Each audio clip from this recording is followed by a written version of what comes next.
खबरों की ओर रुख करेंगे। 2023 में होने वाले मध्य प्रदेश विधानसभा चुनाव की तैयारी में कांग्रेस के लिए आने वाले चुनाव में जय युवा आदिवासी शक्ति संगठन जयस संकट बन सकता है। साल 2018 के चुनाव में जयस की मदद से कांग्रेस ने कई आदिवासी सीटों पर जीत हासिल की थी, लेकिन अब जयस का कांग्रेस से मोहभंग होता हुआ नजर आ रहा है और जयस की 80 सीटों पर चुनाव लड़ने की रणनीति पर बन रही है।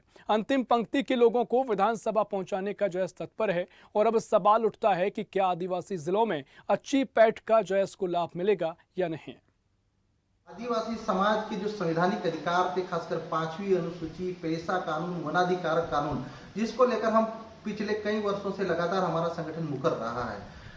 आज 5वीं अनुसूची, 6वीं अनुसूची, पेशा कानून को लेकर मध्य प्रदेश या देश में कोई भी राजनीतिक दल गंभीर नजर नहीं आता है। आज आदिवासियों के जल जंगल जमीन को लेकर कोई भी राजनीतिक दल आज की स्थिति में गंभीर नहीं नजर आ रहा है। ऐसी स्थिति में जयस स्वतंत्र युवा नेतृत्व की दिशा में मध्य प्रदेश में लगभग 80 विधानसभा सीटों पर हमने चिन्हित कर युवाओं को नेतृत्व की कमान सौंपी है और इन युवाओं को विधानसभा में भेजने की दिशा में जयस काम कर रहा है।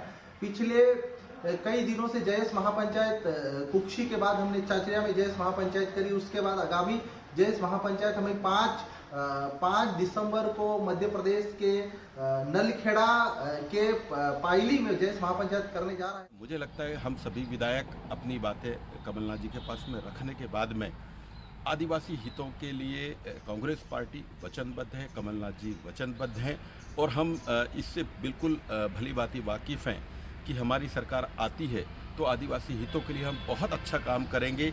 अब तक जो भी मिसिंग हुई है वो उन सब बातों को हमने सीधे तौर पर रखा हुआ है। सभी संगठन स्तर पर हमारी चर्चाएं भी हुई है, सभी जनप्रतिनिधि है, सामाजिक संगठनों के बीच में बातें हुई हैं और ये तय है कि आदिवासी हितों की बात और उनके पर काम करने वाला ही सरकार में आएगा और कांग्रेस पार्टी इस बार बिल्कुल पूर्ण बहुमत से सरकार में आएगी। कांग्रेस हो चाहे जयस, इन्होंने जिस तरीके से आदिवासियों को वोट बैंक के लिए इस्तेमाल किया है, उनका शोषण किया है, उनका धर्मांतरण किया है, उनको राह भटकाने का काम किया है, आज आदिवासी समाज इस बात को समझ गया है।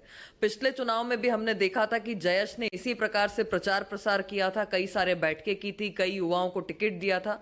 अंत में क्या हुआ, उसके जो प्रमुख लोग थे उन्होंने जाके गठजोड़ कर लिया कांग्रेस पार्टी के साथ में और कांग्रेस में शामिल हो गए।